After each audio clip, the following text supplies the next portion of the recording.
everybody, and welcome back to another edition of Devil's Advocate Trades Edition. I have a wonderful guest with me today, and as I said in my New Year's podcast, I advised that I was going to bring on different support systems of people who exist that you might need and not know that they're there. So I have the wonderful Mona Cooley, and Mona is the owner and founder of Cool Family Solutions, and I'm going to jump in with her. So Mona, you and I met. We met through Alignable, and Yes. it was so wonderful to meet you because of what you were doing. And you and I have crossed paths many times and helped each other kind of with your ventures and what you're doing. So explain to me and to my listeners what you do. What we do is we coach families supporting loved ones living with mental health, addiction, or there's conflict in the family, and we teach them the tools. We teaching the participants, and that's, the ones supporting the loved ones. And we're teaching them tools of how to approach situations and how to have healthy conversations, and lots of times they're honest conversations, but also people have difficulty in expressing what they feel, what they think, and through this whole process, we help them through those type of things so that when they're meeting challenges within their family, they know how to approach it. And there's two main tools. We have 5 tools, but there's 2 main tools that we focus on. Love, listen, understand, and validate. If I've heard it once, I've heard it 1,000 times, I don't feel heard and understood. And lots of times when people are going through struggles, they never get to hear what they're doing right. And that's part of the validation. Then the other piece is ACE, and that's accountable and committed to your own self-development. And that's the participant in the 10-week course that we offer. And then, of course, engage in honest, healthy conversations. We do some of this on the sessions, but then I turn it around back to them to go and practice each week after we have a session, and they practice the tool that we're teaching. And then they come back and share their experience with that tool. Did it work? Didn't it work? What? And those things start to show up. But the biggest piece out of this whole thing, Lisa, is that the bonding of the group. It doesn't happen immediately, but as time goes on, they're sharing more, the vulnerability is there, and they're expressing their thoughts and feelings because they trust the process. And then before we finish before they finish the 10 weeks, they're wondering, what's next? Like, what's going to happen after this 10 weeks? Well, we have a self-directed peer group, and 2 ladies are leading these self-directed. So participants can drop in whenever it needs to be, support others, or get some help, and everybody understands the tools because they've all been through it. That's it in a nutshell. It's so funny. So I love what you're doing. I've always been a big supporter of what you're doing, and we talked about doing accreditation aspects for you and whatnot, and working with insurances. And so here's the thing: what I love, and the reason why, and it's gonna make more sense to you why I asked you to come on to my show, is because as I said in the beginning, for my January 1st, I notified my listeners that I was going to bring on not just tradespeople and their stories, but people who could be resources, because trades, unfortunately, has a very high suicide rate amongst the men because they don't feel heard. They don't feel that they're validated. They can't do anything right at home. They're not encouraged enough at work, or they're relied upon too much at work. And so a lot of times where they're trying to shine within themselves is being snuffed out by somebody else somewhere in their journey. And so just life in itself, being a father, a husband, a brother, an uncle, whatever, wherever they're needed, both at work and outside of work, is just overwhelming. And there's nobody there that's their strength pillar, and they're not prepared to say that they need that strength pillar. So when I bring people like you on, it's to say that there's a resource, and you are in Calgary, Alberta. I'm not sure, how far do you span, Mona? Pardon me? How far do you span? Like, do you span out of Calgary, Alberta, or no? Yes, yes. We've been actually our 10-week programs is across Canada. We've had different participants right from the East Coast to the West Coast and in between. I love So that. we're very fortunate to have that type of span. It's not a huge, but it's growing, and that's one reason why I do Zoom as virtual sessions, because families aren't all in Calgary. True. And not only that, but a lot of people want to invest in themselves because what I'm hearing from what you do is it's not an investment to get better, it's an investment in yourself to Yes. remind yourself that you're enough, that it's okay, that this time is for you, that this you are allowed to be selfish right now because you are fixing you. Yeah. And And maybe that piece, and thank you for saying that, Lisa, because that is key in the sense of we are a strength based program. And what I mean by that is everybody has strengths, but we also have other areas that we can grow in to complement our strengths. And we actually do a profile before anybody starts our 10-week session. And they get a profile of all the strengths and then they're given three strengths that they are so do very well in, and two areas that they can grow in. It's not called a weakness. We all can grow. Even this person that you're talking to right now has had to grow in so many directions, and with business and expanding, doing things like this. But this is about strength based, and we focus on where people are at. And based on where they're at, I respond or share or give them insights of what I'm hearing and what I'm understanding. And sometimes I give them an option for them to consider, but again, it's their choice. Yep. And I listen to so many different people inside of the trades when they're dealing with a mental health aspect, and they always say the same thing to me. They're always like, Lisa, like, I don't trust anybody. I don't want people to use this against me because they look at it as a weakness. And Yes. they don't want to be looked at as someone who's weak. And it's a really bad stigma in male dominated industry.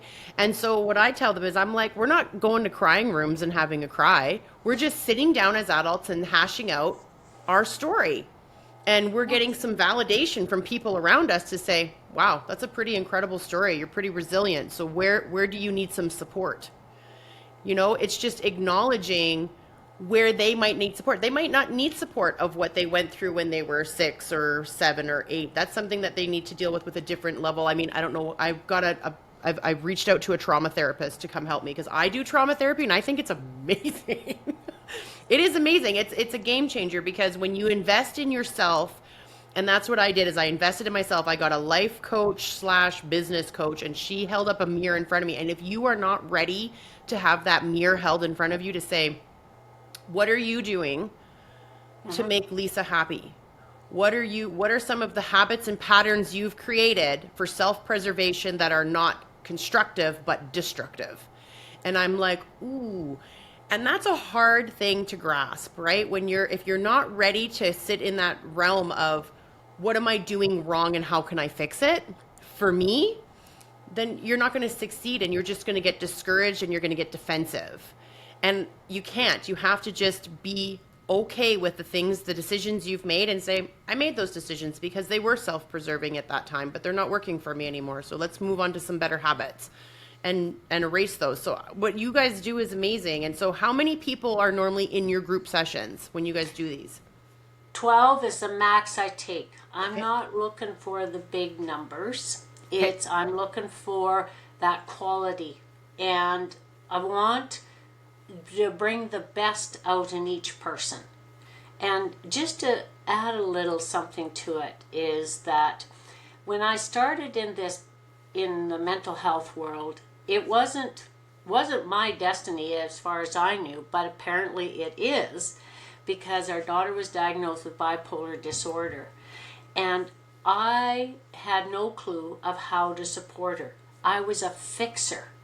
And fixing someone else is very frustrating for the person that is feeling fixed. And I had to change how I approached. My communication was lousy, all of those things.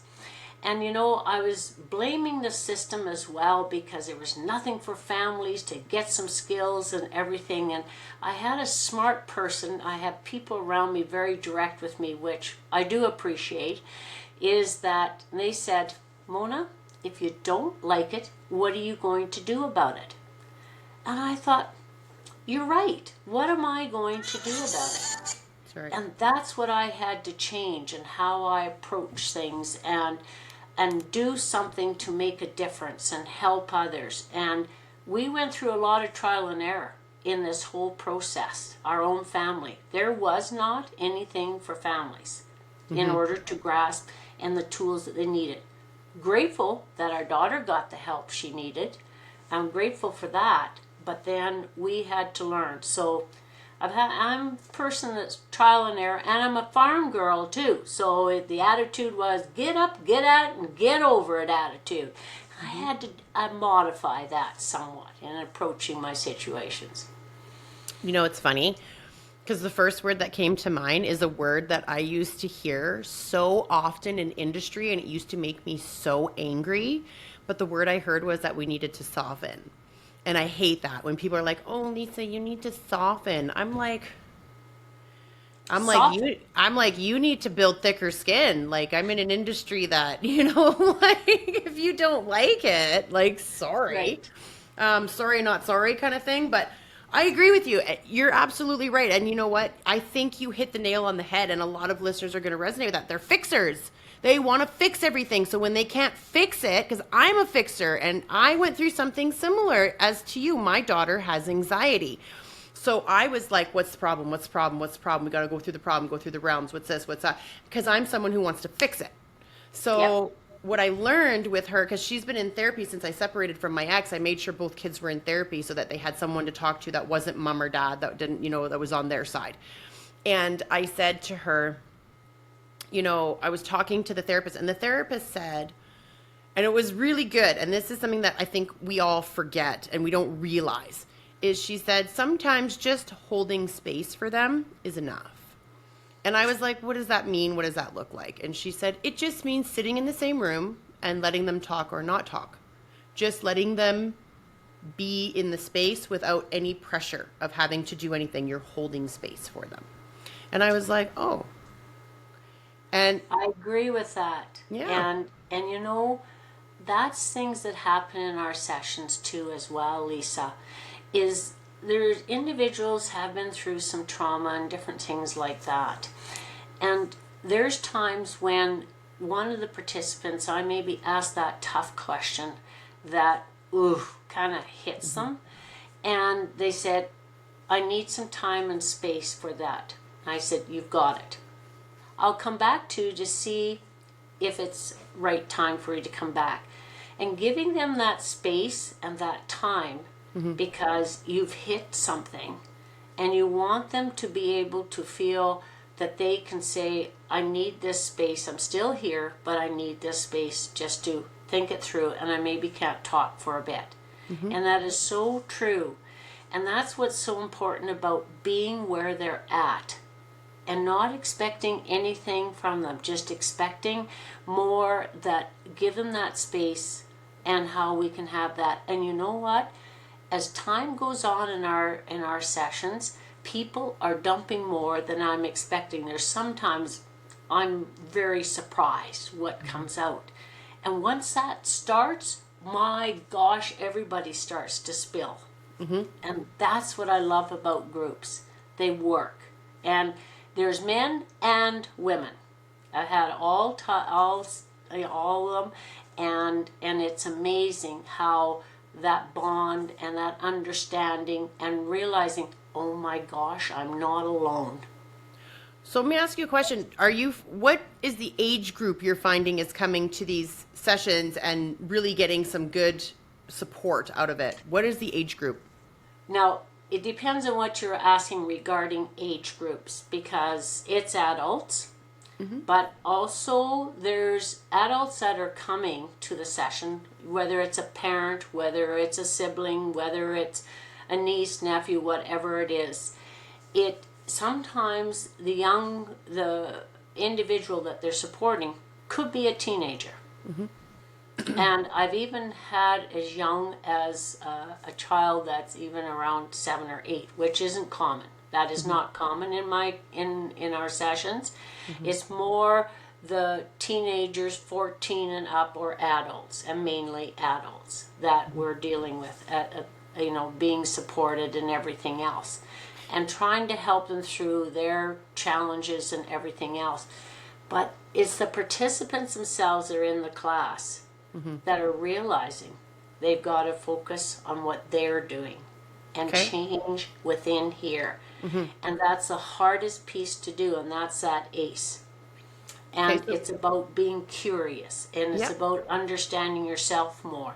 And the more that you understand you and things that you can change, like that fixing, and take that away, you're going to see that your loved ones see, ooh, what's going on with them? What's changing?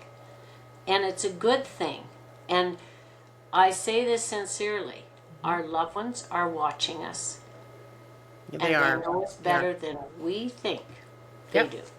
So when you're doing these groups, they are kind of like age friendly in the sense of when you're doing younger kids, it's a younger group. When you're doing adults, it's an adult group, correct? It's not necessarily, because we don't get as much younger. It's more 14 and up, and it can be adults. But just remember, our 14s and ups are going into the adult world as well. And so it is a little bit of a mixture that comes into it. It all depends on what they're coming in for. And it's lots of times it's more about the communication. It's about the relationships. That's what is falling down in the whole thing, and it's affecting the whole family. So that is likely more the direction than anything else in that whole process. And that's fair. And the only reason I ask is because I myself as an adult would be like, I have a 14-year-old daughter, and there's a lot of things that she knows and she's smart and she can find on the web or whatever. But when it comes to mom, or mom type problems, so me being 43, it's my issues in my life that I've had are, in my opinion, none of her business or anybody in her age range. And it's not a matter of, I think I kind of understand that it's kind of like they're at that age where you can kind of help shape, mold, and maybe let's not make the same mistakes, or maybe let's not do these patterns. But do you find, is it like when I ask you, when you're in this setting, is it strangers, are they all strangers, or is it more like a family setting? Because I don't know, for me, I know that I would be a little bit leery to go into a session that is people that were not as close in age to me, because I don't feel they'll understand what I went through. I consider myself an exennial. I won't say I'm a Gen X, and I won't say I'm a millennial. I'll say I'm an exennial. I'm right in the middle. Both my parents are boomers. My brother is a Gen X, and my other brother is a millennial. So I'm right in the middle. And I find that I identify more with my older brother and his generation, and then there are times where I identify more with the millennial ideals. But if I'm with someone who's in a generation like a boomer generation, or in a generation that's much younger, like Gen Y, Gen Z, I'm going to be like, I'm glad that you're bringing it up, because it is a mixture, and that's what makes our tools universal. Okay. And the tools are the teaching point. But you also bring up in that whole process, whether it's Gen Z, Y, all our different ages and whatever, is that it's interesting to hear all the different perspectives that come in, and they're learning from each other. Because everybody has situations, and it could be very different of what I went through, what you went through, everything we went through, and no matter what. But that's about the tools. And so when what you do, we give them an exercise, especially how to have honest, healthy conversations. It is our biggest one that we have to work through. But we have a place where the family piece is that there's questions that they take back to their family, and the participant goes to their family that are not part of the course and hear their thoughts of what they feel and what they think. And they're so surprised that the participants are so surprised because they're expecting to be put down and all of this. But all of a sudden they're showing that they're maybe not doing as bad a job as they thought. And so that's how we shift the gears so that the one that's not in the sessions, no matter who it is, they get to have their input. And all our participants are to listen, understand, validate. If they need clarity, you know what, I need to understand more about you feeling frustrated. Could you tell me more of what that means? Because you really want to learn and understand the person that you're trying to support or help. Yeah. No, I appreciate that. And I'm going to ask you some hard questions because trades is a very rugged industry. And so I'm going to ask you some of these hard questions, being someone who's worked in trades for a long time myself. And so I know a lot of the mentalities would be, how can someone who is born basically with a silver spoon in their mouth and done gentle parenting have any idea of how I feel or how I'm going to meet succession when I had I'll give you something to cry about parent, right? So there's the differences in generations based on how people are raised, right? So I know I was raised in that I'll give you something to cry about. I had a very tumultuous childhood, but my kids are kind of like that happy medium where I'm like, you will do chores or you will be grounded. You will lose cell phones. You will lose this. You will lose that. Yes, I will cuff you upside the head if you're a smart mouth and you're rude to people or you have disrespectful things to say. You will not call me bad names. You will not identify people as bad things. And you will try to work on your anger. But these are things that I do where if I watch parents basically say, my child can do no wrong. My ex, who's the father of my children, is very much that parent where our kids can do no wrong. His other kids could do no wrong. They're wonderful. They're spectacular. They're everything. And I'm like, no, they're people. They make mistakes. And it's okay to make mistakes as long as you point them out or you learn from them. Otherwise, they become patterns. We don't want patterns that are, not that are going to deplete our forward momentum in life, that are going to be crutches or vices down the way or something to, how people will die on this mountain. And then it's like everything that goes on in their life has to do with this one particular moment where they died on the mountain. And that's where it stems back to. And I'm like, for me, it's like, I want to help my children that if that mountain aspect happens, we can work through it together of how we can maybe climb it a different way or avoid that mountain altogether. So that's why I ask you the hard questions when it comes to mixing the groups. I don't necessarily disagree with you. On a work site, I'm going to deal with people that are all ages. I'm going to deal with the Gen Zs, the Gen Ys, the millennials, the boomers. I'm going to deal with them all. And they all have different perspectives. And someone who has backgrounds, my background a lot of it comes from psychology, is learning how to people. So it's just hearing everybody differently. So that's why I kind of ask you the hard questions when you're like, we do a group session, and I'm like, oh, wait a minute, hold on. So I'm like, for my listeners to say, yeah, Cool Family Solutions sounds like a great thing to do. I want them to know that there's a reason for them to do it in the sense of they feel like, okay, if we're mixing the group, it's not a bad thing. We're going to gain some perspective from different generations, from different, because what I think is common sense and what they think is common sense is two different things. Maybe I'm missing the mark because a lot of times it comes down to lack of knowledge, right? We're scared of what we don't know. And, I believe that when the millennials and the Gen Zers came in and said, we need to take more breaks. We're not breaking our back. So if you say we work at 8, we start at 8. If you say we're done at 4, we're done at 4. We're not putting in extra time unless you want to put in extra money. You want skin in the game, then put skin in the game. And we never thought of it like that growing up. It was like, if they need me here at 8, I'm there at 7:45 or 7:30. I want to get my day started. I don't want to be like rushing to my desk and getting everything started. I don't want, if there's someone that needs my help and it's 4 o'clock and they need my help in order to get home, to their people as well. I'm going to take the extra half hour, 45 minutes or hour and help them. Otherwise, they're going to be stuck here for 2 hours, and that's not fair. We want to get it done and finished. We don't got to deal with it tomorrow.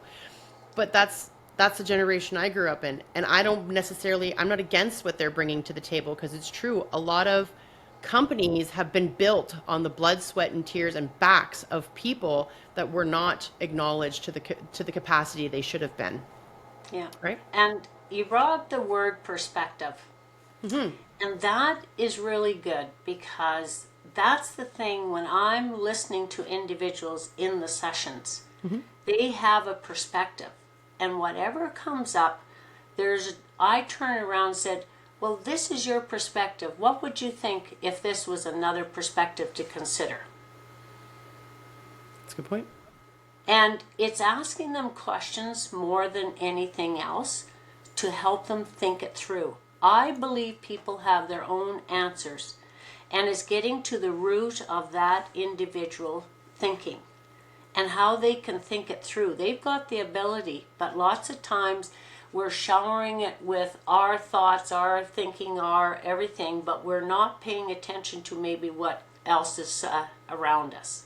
Oh my God, I love what you just said. So you're basically creating a new perspective by bringing in other perspectives. You're taking everything into consideration. Just because you see it through this lens, what if you saw it through this lens, or what if you saw it through that lens? How would you feel at that moment in time? Would that shift your emotional state? Would that shift your perspective, your belief system? How would that shift for you? What does that look like for you? I think that's great. So it's kind of challenging them to step outside of their comfort zone. And we all know change doesn't occur unless you get uncomfortable. Exactly. True. And we have, there's two other tools that we have. Like I said, there was 5 tools, and I've named 3 of them already, but there's 2. And the toughest ones we have to do is a session on letting go. Mm-hmm. And there's 3 statements there, and it's picking out what you feel you're strongest in and what needs work on. And that's in the letting go. And then there's acceptance. And we do the same thing, and more stuff comes out of that, because it's difficult sometimes to accept that state. What? I have to accept? No, you don't have to do anything you don't want to do. What makes you feel nervous about that? I challenge those thinkings. Yeah. And what's going on, and pulling that out. And we have lots of good conversations, and there's times they don't like what they're hearing, and that's okay. I said, you can tell me what you think at any point. I love that. Like I said, I was working with a coach. She did business, but her business, like, in order to understand how you can move forward in business for yourself and be optimal and receive the reciprocity that's supposed to occur within the walls that you put around yourself, you got to, and how those walls look, how tall they are they, can people move through them, this, that, and the other thing, right? Because everybody puts up walls. It just depends on what kind of material they're made out of, because trades. Yep. So, but she had me do an exercise, and it was a really cool exercise, and it was like, draw your armor, what hurts, show me this, show me that. And it was very interesting on how the first drawing that I had versus the last drawing are very different. And it was based on how I went through her 4-week course. And it was what I am, and what I want to be. And not realizing, because I've always been the person that's like, oh, what you see is what you get with Lisa. But there are alter egos with Lisa, and I didn't realize that that's what it was. So, like, my significant other would always say, oh, you have your customer service voice on, because we all have a customer service voice. It's more inviting. It's sweeter, right? It's an octane higher. So, but to me, it was like, oh, they're getting the same Lisa. He's like, that's not the same Lisa. It's like, I know the Lisa. And I'm like, uh-oh, is that a bad thing? He's like, no. No, he's like, no, it's a great thing. He's like, who you are. He's like, you only show a side of yourself because you're still in that self-preservation mode of, I don't want to get hurt. I don't want someone to be distrustful. I don't want someone to betray me. So I'm going to show you a side of me that is not threatening, but is also somewhat secretive. And the interesting part to that is it's about the honesty that people trust. And let Yeah. me give you just a quick little example of that. Okay. Is I worked in an organization where the clients were tough, and they basically, to trust you, they had to know you, but they tested you while they were getting to know you. Mm-hmm. And the thing is, I had an office and they could come in and chat with me, and I tried to invite them in, and there's lots of times they wouldn't come in, and I said, that's fine. But this one day, this individual dropped by, and he was sharing a whole bunch of stuff with me. And my facial expression basically will tell you what I'm thinking, because I can't hide the facial expression. And apparently my facial expression showed that day, and he says, you didn't buy a thing? I said, no, I didn't. He walked out, came back 5 minutes later, and he says, I wasn't expecting you to be that honest. I says, get used to it. It's up to you now.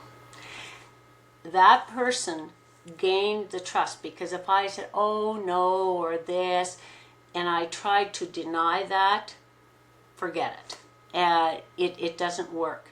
And it was the honesty that brought the individuals to sit down, and they could be honest with me. And I wasn't there to judge. I was there to listen, to understand, learn some more about what makes them think this way. What are you going to do different? What is it? How are you going to approach it? And what's the best way I can support you?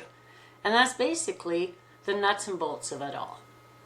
So that's where I come from, and I've had to deal with, and growing up in the farm, I grew up with a family that were tough. There was no pansy thing around me at all, because it wasn't.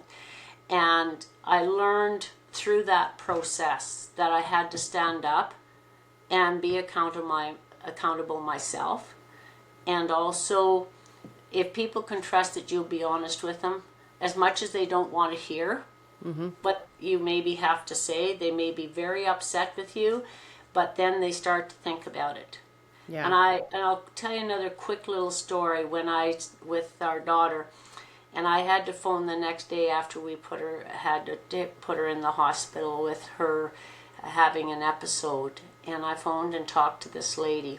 And so she let me talk it all out, like I spilled my whole guts and everything else. And then she said, well, you need to take care of yourself. I lost it on her. I said, lady, you got to be crazy to take care of myself. And I got this, and of course I went off on a tangent. And then I ended up hanging up, and then she was, she phoned me back the next day. And I said to her, well, as much as I didn't want to hear that, I had to hear it. And I'm paying attention now, because she said to me, if you don't take care of yourself, you can't help your daughter. So it's your choice. And that was her last words to me. It's true. And that was so true. And did it hit me hard? Yes, but it made me think.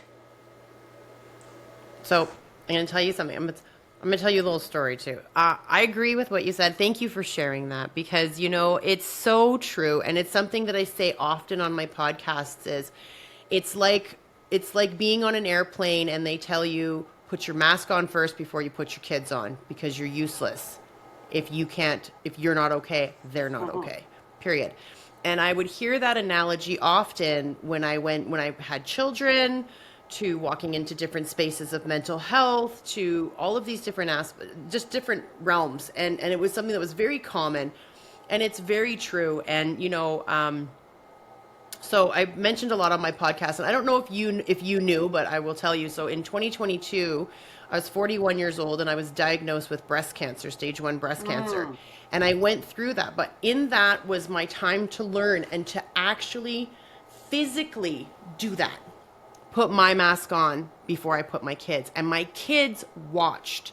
I was, I was single mom, 2 kids, starting my business, this, that, and the other thing, and going through this and still trying to maintain a positive exterior. Now, I had amazing support systems, which is something I always encourage people to have, is to have good support systems, reliable support systems, people who will be there. They don't have to be holding you and pitying you. Just, do you need me to grab you some milk?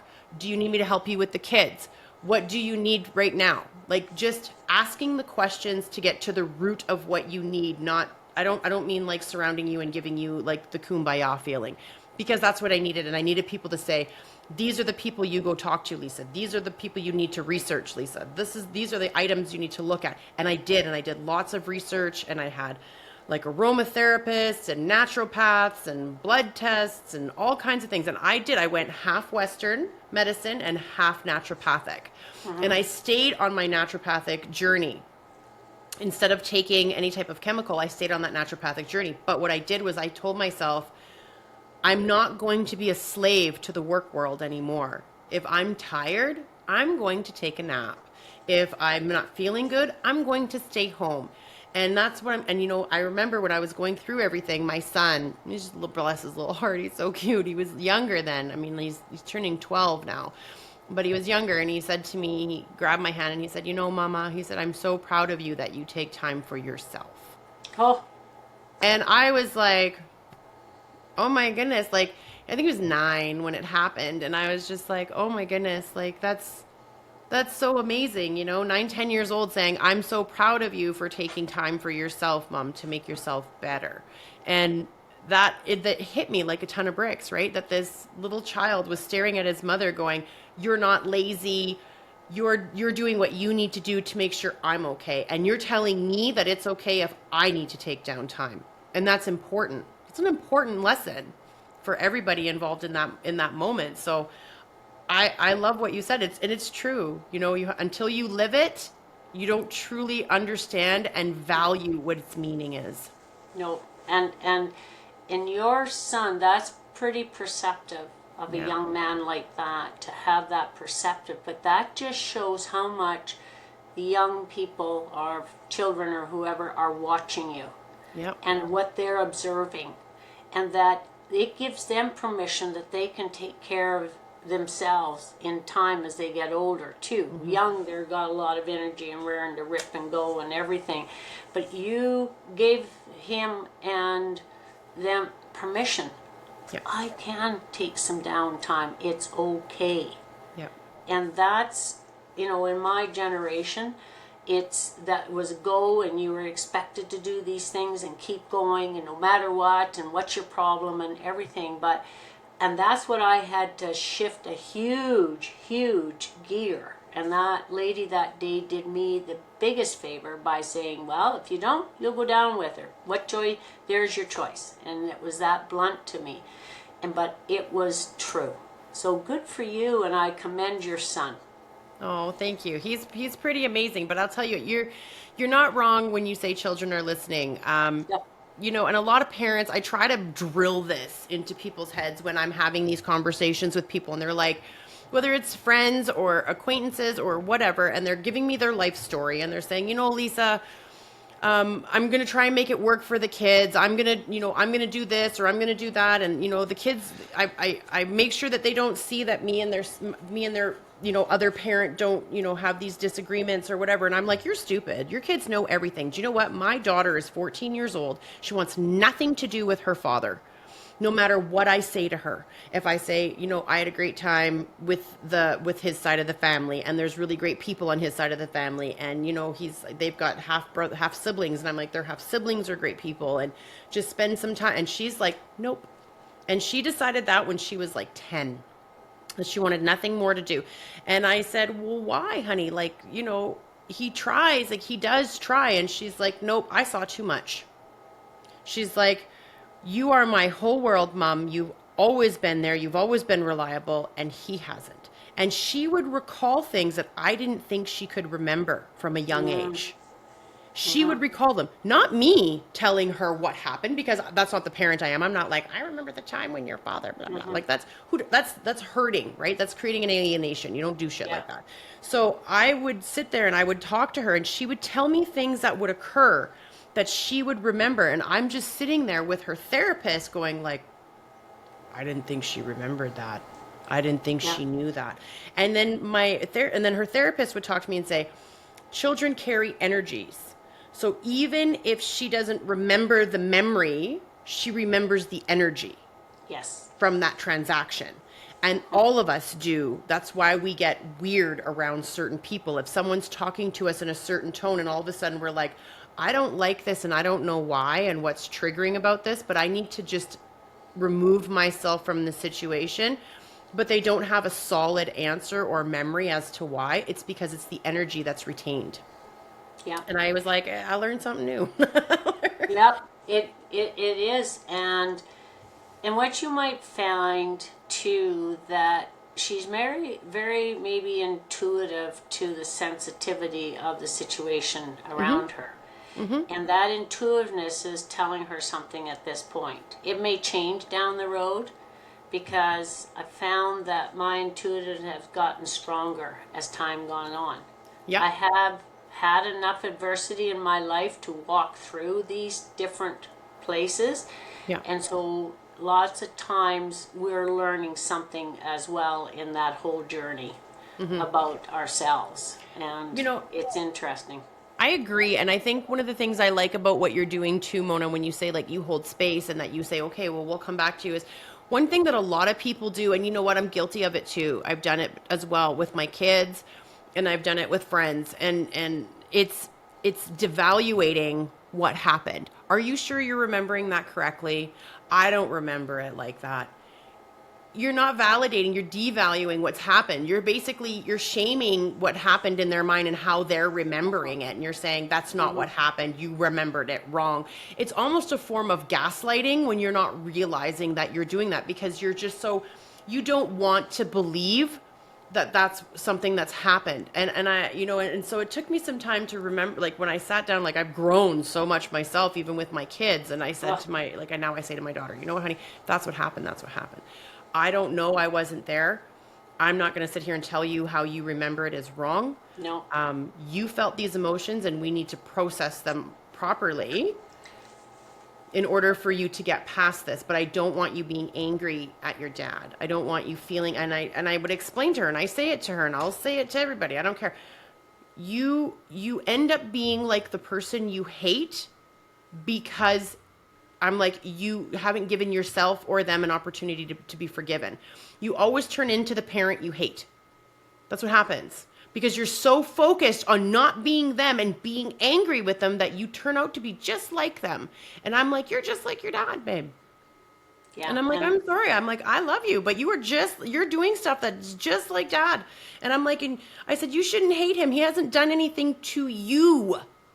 He's done things around you. He's done things to mom, but he hasn't done anything to you. You can't hold this type of resentment and anger. You're going to turn out to be just like him as an adult. If you truly love mom and love yourself, I'm like, you don't have to love dad because he's your dad. I'm like, but you shouldn't hate him. You should respect the idea of why he's here and what he wants to try and give you, because he is trying to give you something. And I'm like, stop rejecting. That's what your father does. He rejects.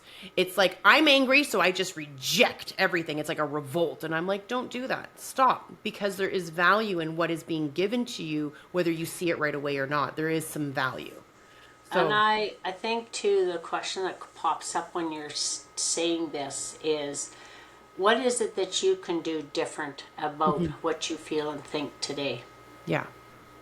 Put it back to them to be accountable for, because that anger, and I brought anger into my children and frustration, the things that I went through and everything else.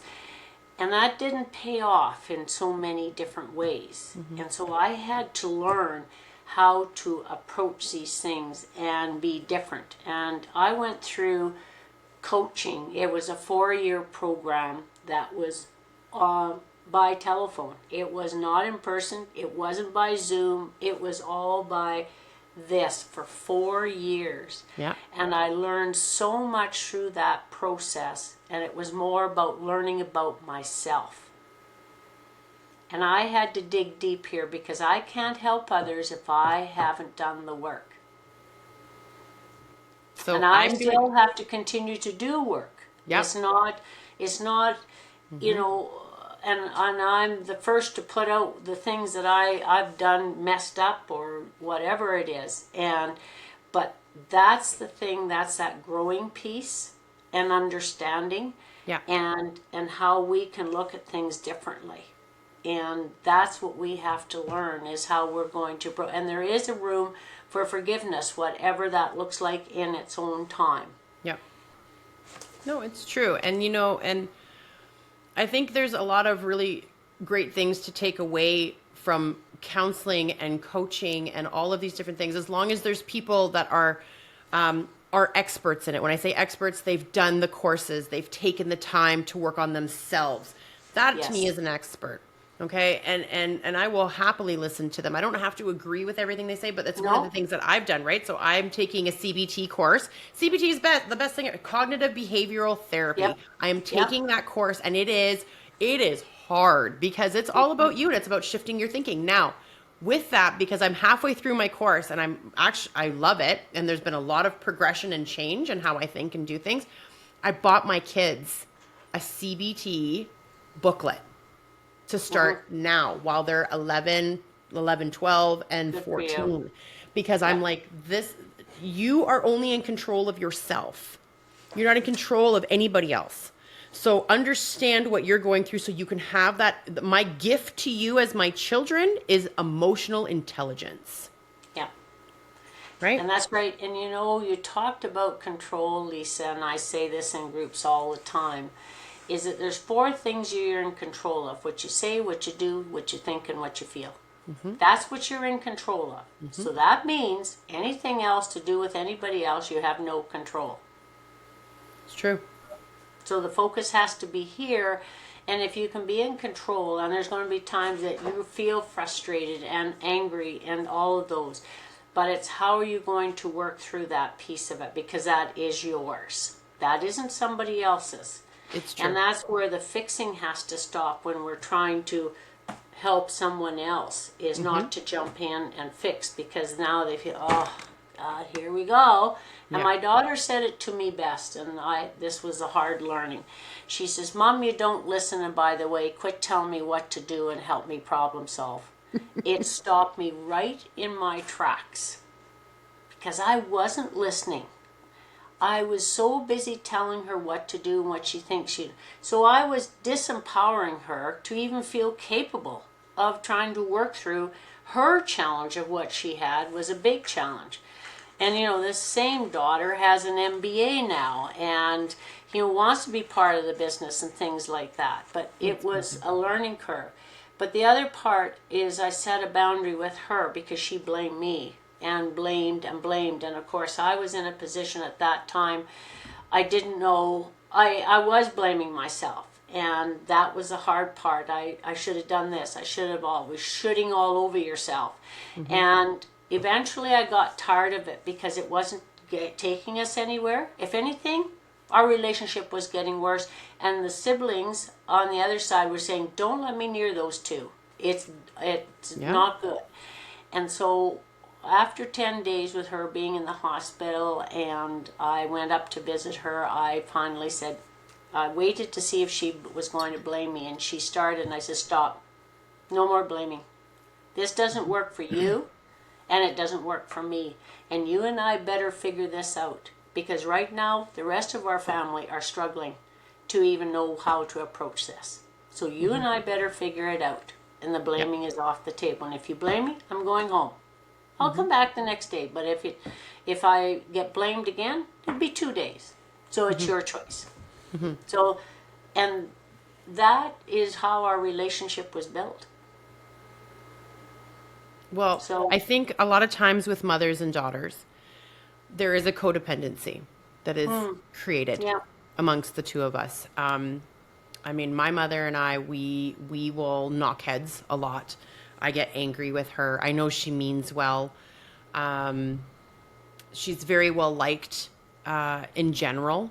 Most people really adore my mom, and they find her to be, a very wonderful and carefree person, and fun and easygoing, and those are great things. I'm some of those things. I'm not all of those things, but I will tell you that my mom is also she's a really good illusionist. So she will make sure that everybody around her is happy, for the most part, and she will take the path of least resistance every time to keep the peace. And as much as I love my mom, it's not healthy for her, but she's too old to change. When I say she's too old to change, what I mean by that is I'm not going to attack her for a self-preservation of keeping peace in her life. It's up to her to want to change that. And right now, as long as she feels that she's got a sense of peace by doing this, then it's not up to me to go after her. I have in the past gone after her, and I will continue to go after her about certain things because I'm a very different personality type than her. But, I've always heard the same saying, and you're going to like this, especially with mothers and daughters. They'll say, my mother makes me so crazy. Why does she make me so crazy? If you tell me that I'm in control of me, well, why do I feel like I want to just explode? And they'll say, well, your mother installed the buttons to push, right? And I always laugh at that, and I make that joke that it's true. You allow people to install buttons that will trigger you, that will make you angry, that will put you in this sense of, just like incensed, like you're just incensed by what's happening, and you're like, why does this keep happening? Whether it's your wife, your husband, your kids, your parents, it doesn't matter. You have allowed those buttons to be installed, and it's up to you to deprogram them and say, no more. Yeah. Easier said than done, let me tell you, because my mother to this day, even though I've done a lot of work, she still has a couple of buttons that I haven't uninstalled yet, and I'm just like 0 to 60. And I'm glad that you said that, because we all do have those buttons. And if we can recognize that really hits me, what is it about me? And that's the question I had to ask myself through my journey of getting through my challenges and everything else, is I had to ask myself, what's the reason that pushes my button? I had to ask myself that question. And when I asked it, it was lots, and just put it out there because I didn't know the answer, and then something pops up. Oh, I guess because it's my frustration. It's not necessarily theirs. That's their perspective, but I can have my own perspective as well. It depends on how you interpret it, but it was the tough questions that I had to ask, and I was glad I had other people around me asking me tough questions. To make me think. And I think that's what makes your services so, so needed, is that it's coming from different perspectives and having everybody look from a different lens. Yes. And ask the hard questions, because, everyone always says, oh, you're in control of you. And I'm like, sometimes I'm not, but it's being honest. Sometimes I'm not sitting there because your ego's too big for healing, where you're like, oh, I'm always in control. I don't do anything. So what you're telling me is you're a self-explosive person, which is actually very dangerous, because the guy that's freaking out at the convenience store, I know how high he gets because he's losing his marbles right now. But the guy that's standing there calm and cool as a cucumber, he makes me a little nervous, not sure what's going to happen, you know? So those are things, and this is what everybody needs to understand inside of psychology, is that there is explosive and implosive. And implosive is far more dangerous than explosive in some accounts, because implosive, it's constantly, you're not actually dealing with the problem. You're just exploding on the inside. You're not talking to anybody about it. And you're constantly, it's like walking around in toxic waste all day long. Whereas the explosive person just throws all of the toxins out, right? And the relief comes.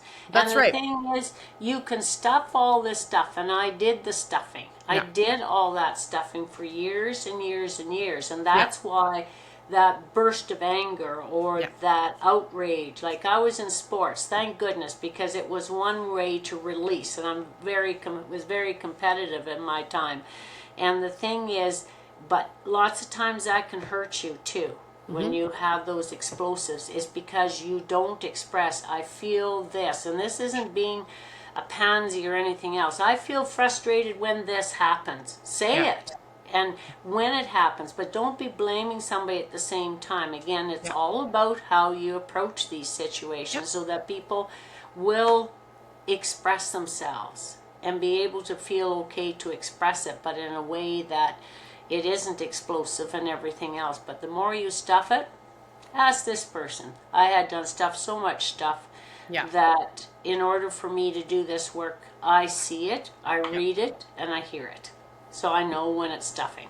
No, I love this, Mona. You're amazing. Like what you're doing is such a service to so many people, such a great resource for people that need a place to go and have these conversations and feel safe to do so, because there's not enough places, and then just the stigma around what they do for a living and if they get help and this and that. I mean, like, it's already hard enough, right?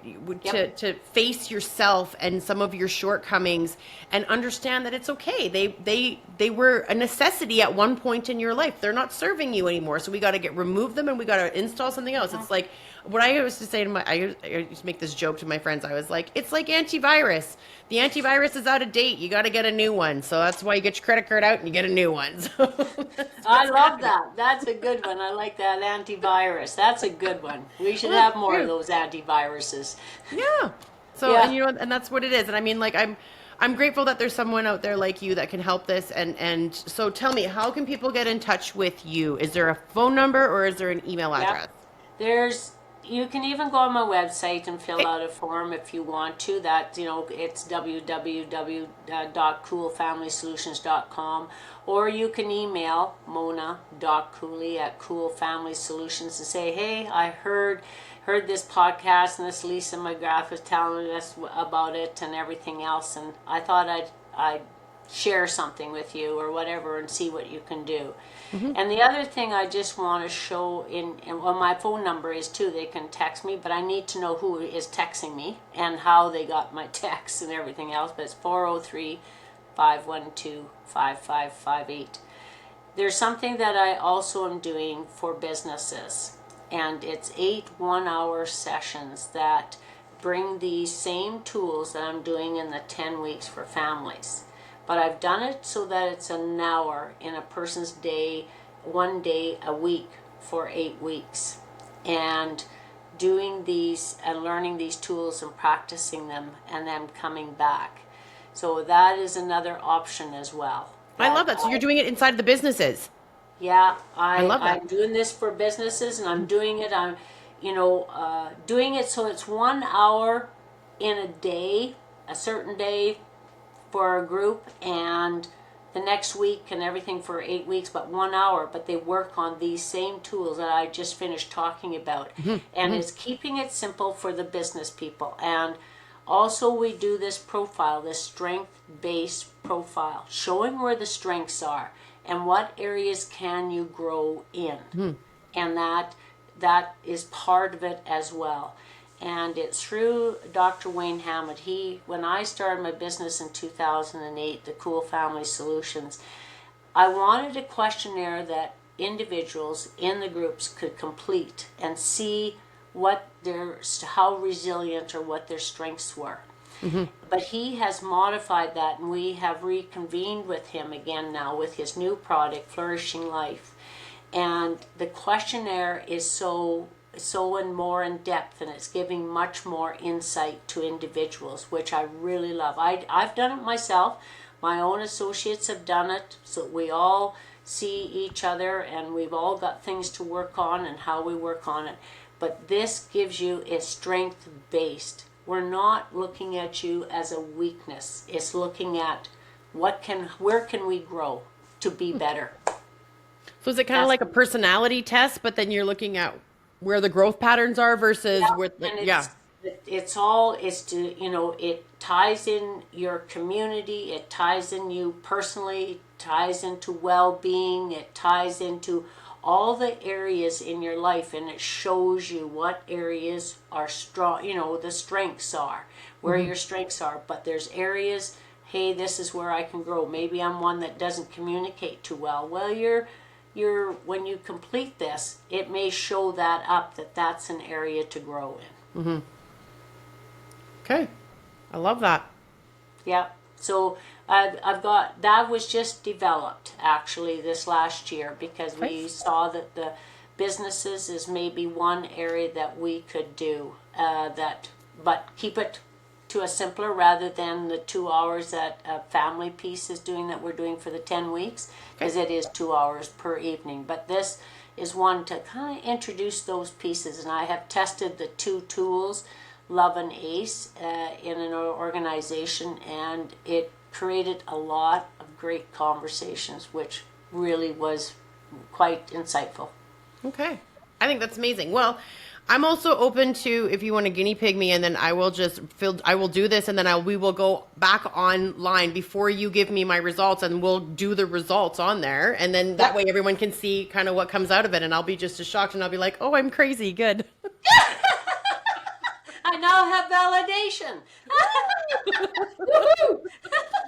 But I mean, like, I would happily do that for, all of my listeners, if they're like, well, this is really neat, but they're on the fence. I'm like, sure, I will take this test. If there's a cost, I will pay for it, whatever. And then you can come back on before I get my results back, and you can read me what my results are and where the pain points are and whatnot and what I need to work on.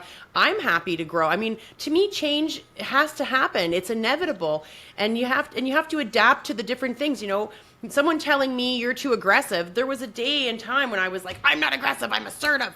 And I get really mad and I get really defensive. And then I'm like, yeah, sometimes I need to be aggressive. It's just what that situation calls for. Yeah. Well, so you and I can talk. We'll have that conversation. Sounds We definitely like will. good. We definitely will. So I'm going to wrap us up. So if you can hang tight for about Yep. 3 minutes, I'm just going to wrap us up, and then we can talk about other things. So thanks everybody for listening to another episode of Devil's Advocate Trades Edition with Mona Cooley. As she had instructed, you guys can go to her website, which is CooleyFamilySolutions.com. Please look her up and do her little, I think there's a little online thing, right, Mona? There's a little Questionnaire. Yep, Okay, there's so a questionnaire they can fill out. Yep. Perfect. So thanks again, everybody, for listening and tuning in. I look forward to seeing you guys next time. Have a great day.